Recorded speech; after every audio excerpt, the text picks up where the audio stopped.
Okay, welcome back, gentlemen. So, we have the return of Schnitzi. Well, this replay wasn't sent in by Schnitzi. It's actually sent in by BillyBoy here, who's playing Blue. So it's his debut on the channel. But the return of Schnitzi. So, looking at actually, let me just double check the message that was sent here by Billy. Okay, this is a 2-hour game. Good lord. Somewhat high level. I'm pretty sure these guys are like, when it comes down to War of Dots, right? And you can make the argument for any other kind of game. The player base is usually split up into like just a couple of groups. You have those that understand the mechanics of the game and those who do not understand. And of those that do understand, they're split into two other groups: those that can perform and execute, and those who cannot perform and execute. I'm gonna assume that this match, because it went on for 2 hours, and Schnitzi is one of the players. It's definitely the camp where they know the mechanics and they can perform and execute on whatever it is that they know. So there's that. You really don't need to care about elo. Like I said before in a previous video, the player base is so small, it doesn't really matter. It's just a number at the end of the day. But yeah, 2 hours. Good God. Okay. He's tactically and operationally interesting, but strategically boring. Yeah, well, I figured if he lasted for 2 hours. All right, let's begin the analysis here. So we are not going to watch through the whole 2 hours. Yes, we're not going to do that. So here we go. Let me just double check the speed 10 times. Oh, that's the max. I thought it went higher. Okay. Well, 10 times it is. Oh boy. Okay, so we had some. Okay, both players boosting. Oh, what's going on here? Whoa, whoa, whoa. Amphibious flank? Ah, that is interesting. I have never quite seen that before. Oh, whoa, what's happening here? Great googly moogly. Okay. So that is interesting. Okay. Okay. Oh, wow. Okay. Small slight naval engagement. He manages to get the deployment here onto the terrain.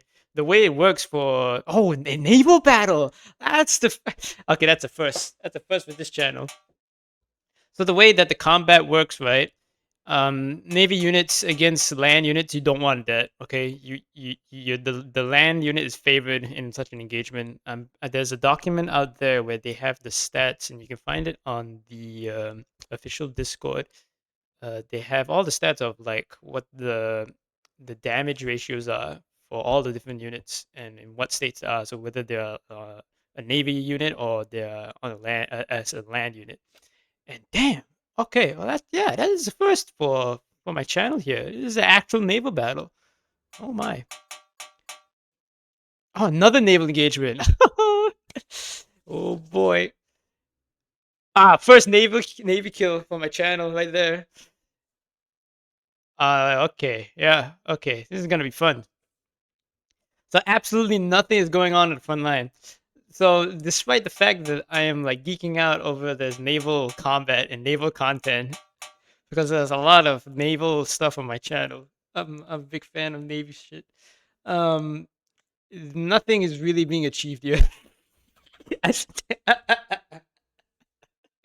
Okay, that's not entirely true. What is happening here is that both players are just basically testing each other out. It's like a heavyweight boxing match. Well, depending on who's fighting, of course, but some of the more longer fights, the more exciting matches, both opponents, they're just trying to figure out like, okay, what he's capable of, what the ranges are, getting a feel for the fight and all this and that.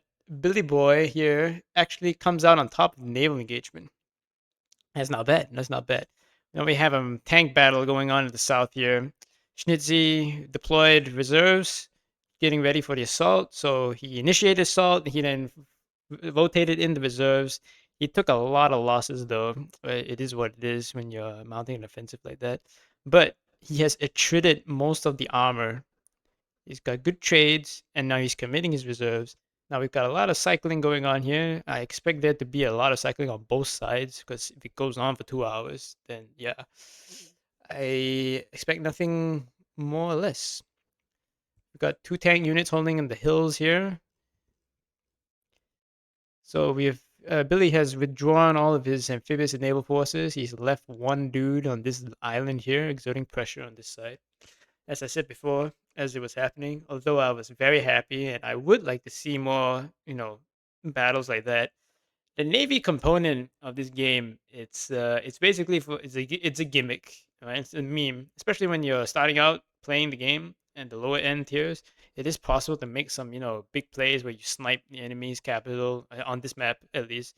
You can snipe the enemy's capital here in the northeastern side, and you can always snipe the other cities on the western northwest side, and then just win the game like that. This obviously wasn't going to happen here, though. The thing about Navy engagements is also the fog of war, right? So the front line is it's not the only thing that gives you the vision, although it kind of is, because once a unit, even if a unit gets encircled behind enemy lines, he is still giving you vision.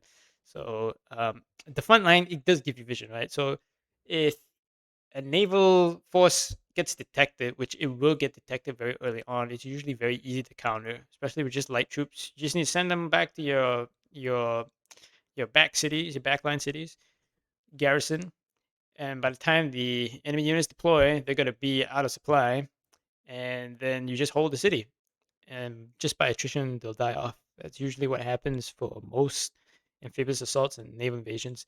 We have the little dot that is trying. Oh, Kenny, come on. Nope, nope, wasn't gonna happen. I, that's a play right there. That is a play right there. You sneak one dude in through the line, then go for the backline city because you kind of know that he's being attrited so much that he's probably rotated the weak units onto the city. We lose another dude here trying to get in around. He tried to go for encirclement, but it wasn't happening. His city is much closer than Billy's city is much closer than Schnitzi's city here. And to be honest, it wasn't gonna work out. The deficit in troops. Now I have already covered this in my previous video. Girth, number one player, he actually has a comment on the previous video, not the previous video, the direct previous video to this, but 3 videos prior. Um, yeah, he confirmed my suspicions as to what I was thinking. Oh, what's this? Naval feint? Aha! That's cool. That's cool. Okay. But as I was saying, when it comes to the discrepancies in troop numbers, it doesn't really matter. It really doesn't. Even when you're down like 100,000 or so, comebacks are still possible, and sustaining the front line is still possible. So long as you don't lose a city, right? Cities, that is like the decisive thing that you can calculate when you're evaluating a position. If one guy has this, or taken a city, then it's basically like 90% it's gonna go in his favor the whole match. That is. So deficit here, it was at like 40,000 just now, but yeah, it doesn't really matter. Casualties. Schnitzi has suffered a lot, but that's because he initiated the massive offensive in the south there. Now we have skirmishing and offensive in the north. Okay. Yeah, no, nothing gonna. You can see a massive reserve just chilling out there, waiting to immediately relieve the frontline dudes. Yep, we're gonna see a lot of that. I want to see the naval players. Something tells me that they're not done with the navy stuff. This will be interesting. Oh yeah, 30 minutes into the 2 hour game. Good lord. Okay. What I found is that as a commentator or caster, you're gonna need to talk about things that have nothing to do with the game sometimes. I don't know. I'm still trying to figure out what I'm going to talk about. Because at the end of the day, it is. We are literally watching colored dots go at each other on a map that is basically MS Paint with a bunch of lines. This is, yeah, exciting, riveting stuff. You know what the question is when you go into a match? The the question is not whether or not the guy has a higher elo than you or is even better than you. The real question, right? The fundamental question is who amongst us in this community is actually autistic? That is the genuine question. It's like who is actually on the spectrum? Obviously, the dev is on the spectrum because some guy doesn't wake up one morning and then thinks to himself, you know what I'm gonna do? I'm gonna make a strategy game, and it's literally gonna be MS Paint, and all the players do is just draw lines on the map. That's not normal behavior. I'm sorry to say. Um, yeah, that's the actual question that needs to be asked. Now, there are some rumors going around, right? Certain accusations. All right, and I'm gonna have to dispel them here. Oh, okay. So Billy has pulled back his amphibious unit, the lone outpost on that island there. He was just chilling there on a vacation. Don't worry about it. But anyway, as I was saying, there are certain accusations going around there. People seem to think that I myself am on the spectrum. This is incorrect, right? These are just pure, unadulterated lies. I am not autistic. I'm in fact retarded, okay? There's a fine difference between the two. Get the facts straight. Now, back to the gameplay. We had a lot of exchanges, casualties are mounting, troops still relatively the same. Aha, okay. So we're going for the breakthrough here. Schnitzi pulled out to rotate forces onto the northern offensive, and Billy has been encircled. Yeah, it didn't end well. Oh, we've taken quite a lot of losses there. Oh, he has. He's got another breakthrough. He went in with his armor.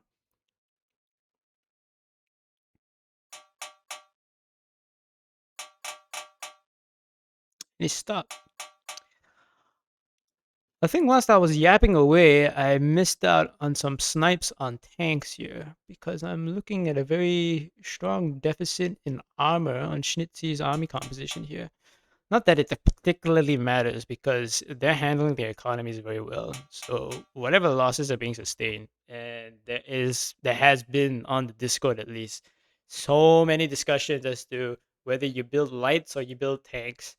And I think the meta at this point in time, as the recording of this video, is that the lights are the more heavily favored unit. And I used to think it depended on the map, but there were arguments regarding like the economics of yeah, this dude's gonna get sniped here. He's pinned down. I'm not sure Schnitzy's gonna be able to get him out. He should be able to get him out. He just pulls this guy out. He can. I don't think he's paying too much attention to it. Come on, come on! He died a hero.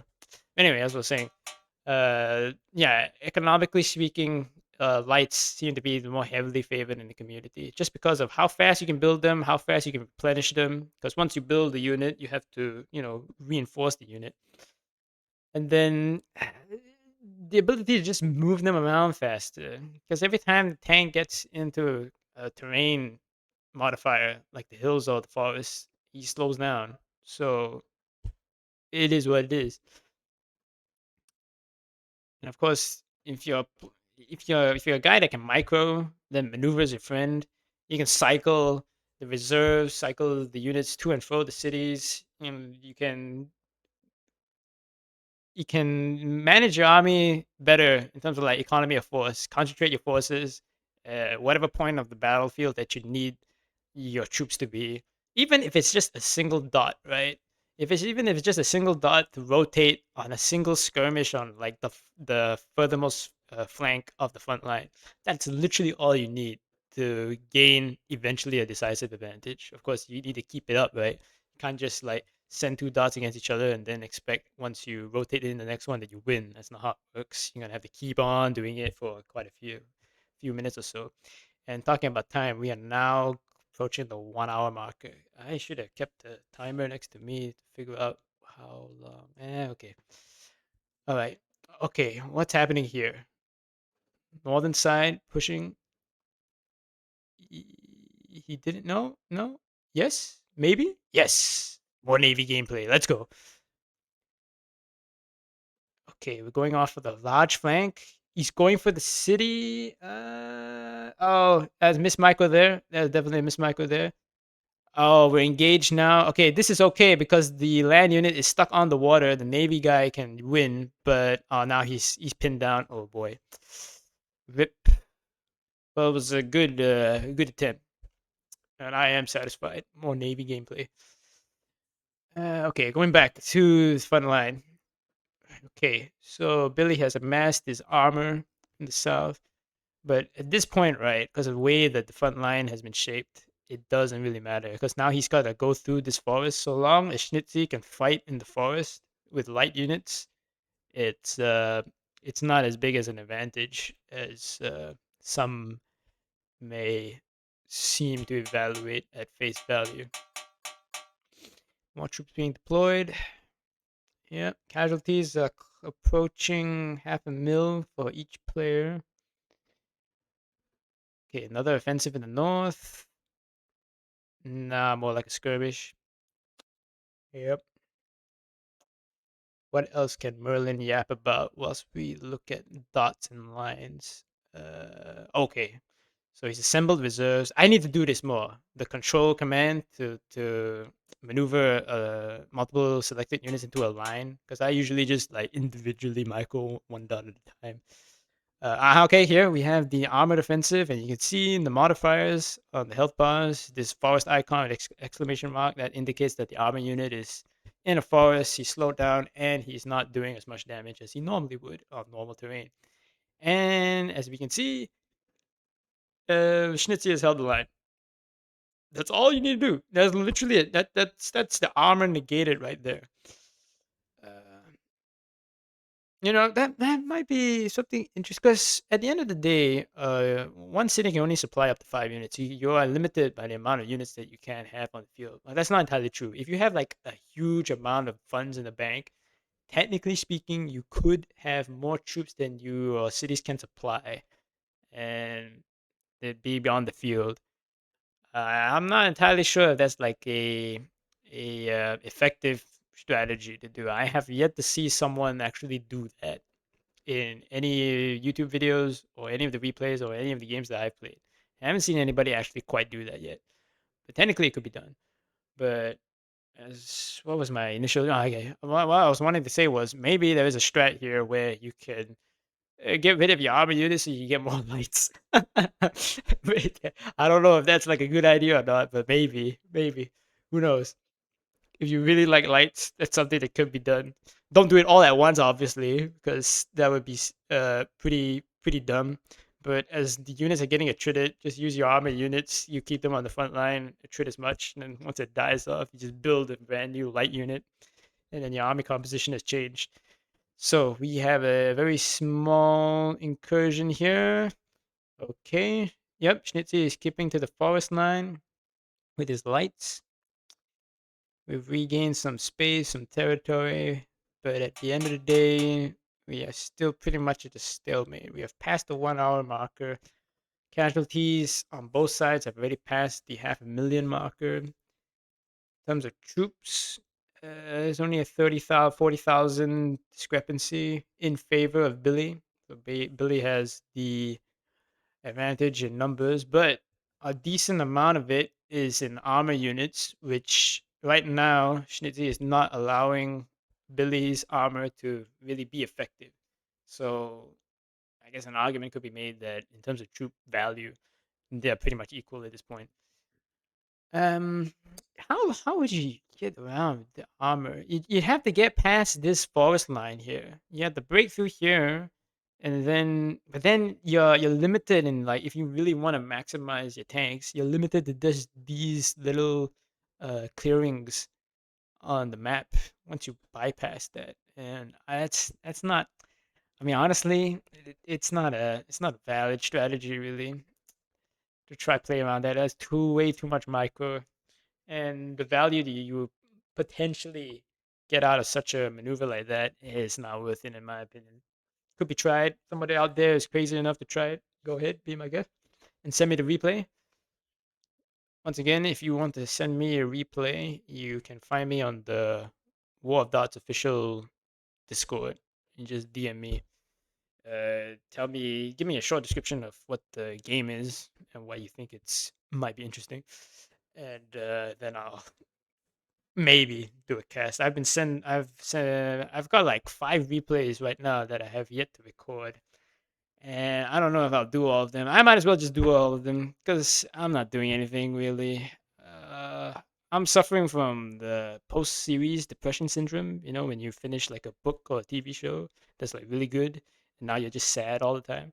That's why I'm here after a full work week on Friday, recording this dumbass game. I finished watching Stargate Atlantis. Now, I'm a big fan of Stargate.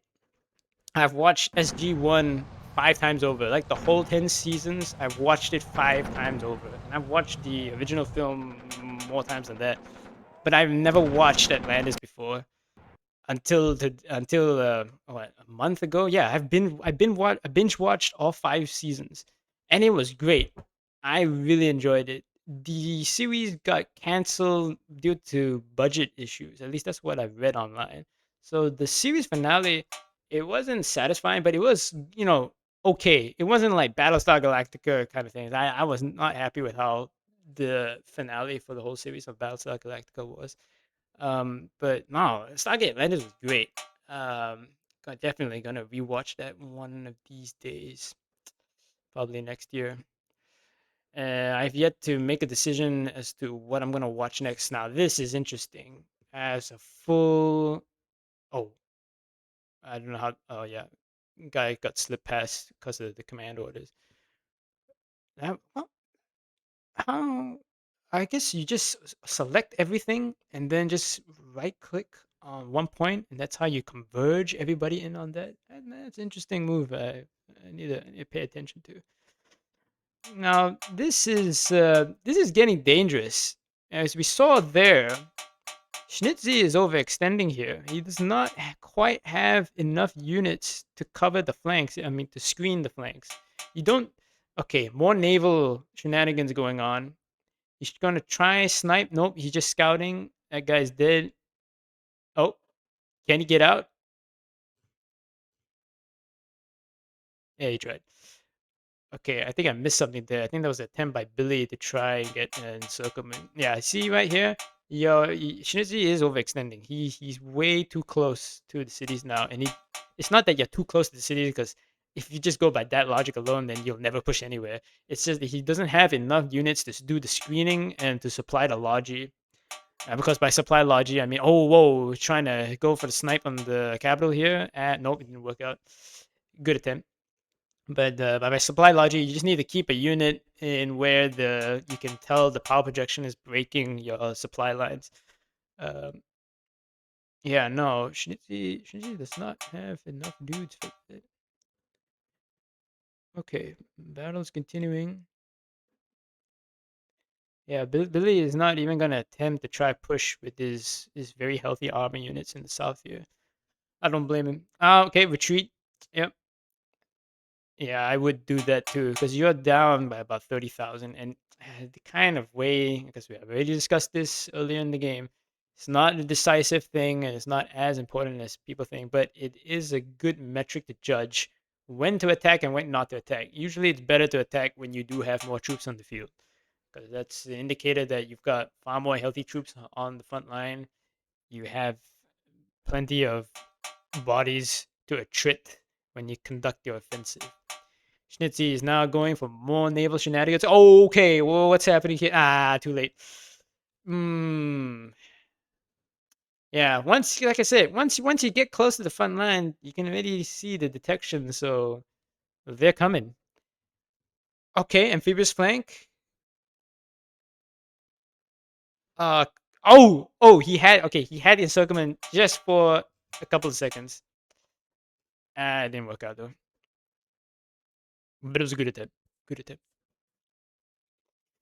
Billy once again pushing along the coastline here. Okay, offensive right through the middle.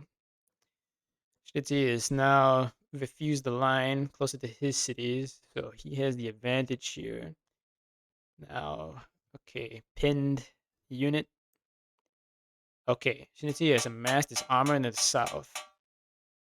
And now the trading in the open? This is a mistake here. Against tanks, yep. Billy is bringing in his armor, the fresh units as well. Yeah, this is not a good. This is not a good fight, Schnitzi. Ooh boy,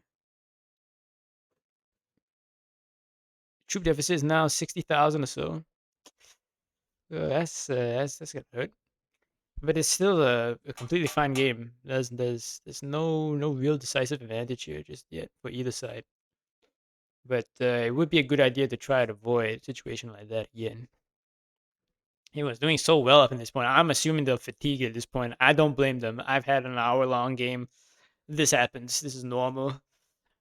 Um, maybe it's not normal for Girth. I don't know, because I think he goes on like marathon games and whatnot. And he just keeps on playing, but that's why he's the best. Okay, yeah. Everybody's chilled out a little bit. Schnitzi has replenished most of his forces from that southern offensive down there. All the lines of all the cycling going on. You love to see it. Makes me happy. Makes me very happy. Um, yeah. So anyway, I was talking about Stargate Atlantis. Yeah. The series finale. It was good. It was okay. It wasn't great, but it had nothing to do with the writing or the story. It just had to do with the fact that the series was canceled before it was properly finished. I enjoyed the second to last episode. I'll try not to spoil it for anybody that's watching that has never seen it before, but it was a very unorthodox episode, and I think not a lot of people liked it. But I personally think it was great. Like that was like peak science fiction, second to last episode, and it just went to show that the main character, like at least what I got out of it, like no matter what alternate universe reality that John Shepard is in, at the end of the day, he's a man of principle, and he's gonna make the final play to lay down, his life on the line for the right thing to do. If it's the right thing to do, basically. And yeah, I really liked it. I think a lot of people didn't like it because of how the alternate character was introduced.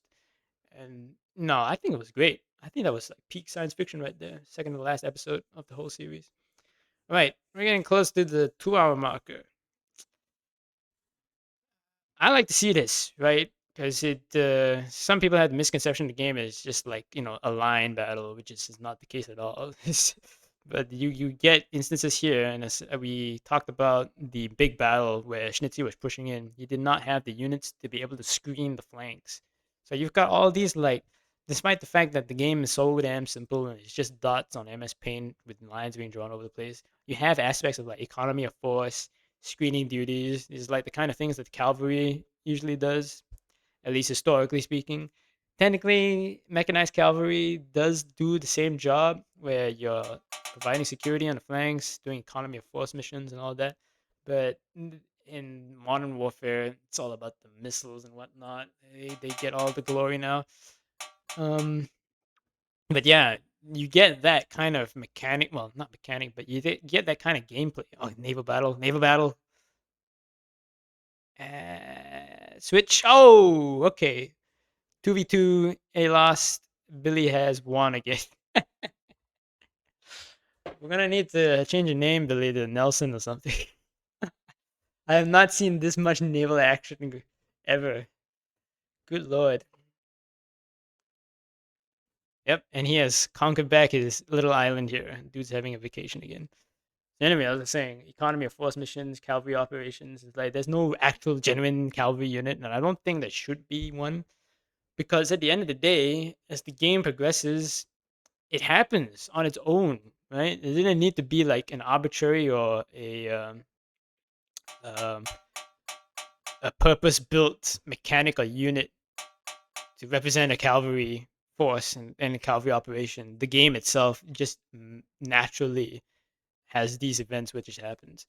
All right, naval counteroffensive by Schnitzi. Come on, you can do it. You're not gonna let this guy beat you, right? Okay, deploys units onto. Yeah, I like this. I like this. I like this a lot. Redraw the front line here. Okay, Billy is outnumbered. Oh, okay. This is interesting. This is interesting. Cities are now undefended. but he's already deployed equal amounts of force here. Oh, naval battle, naval battle. Come on. Oh, well, okay, there's a loss. Okay, he re-garrisoned the city. Ah, okay, so no, he's not able to switch back into a land unit. You can see,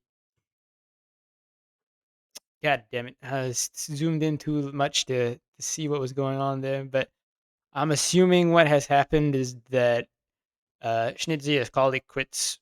But you know what? Just to do justice, because this is what I've chosen to do, I will go through again until we get to the end there, and I'll edit it in and show the big picture as to what happened. Okay, so here we are, the last minute of the game. There's naval battle. There's naval battle happening in the north there. Front line is completely static. Everyone's microing the ships, and Billy's up by 40,000 troops or so. Casualties are almost 1,000,000 each. Couple more exchanges going on. I think that's it. Yeah. Schnitzy just due to time constraints probably. Yep, 2 hour long game. I don't blame him. Inconclusive, I suppose. But that's how it goes, I guess. It is what it is. So yeah, if you liked the video, please drop a comment and I'll see y'all in the next one.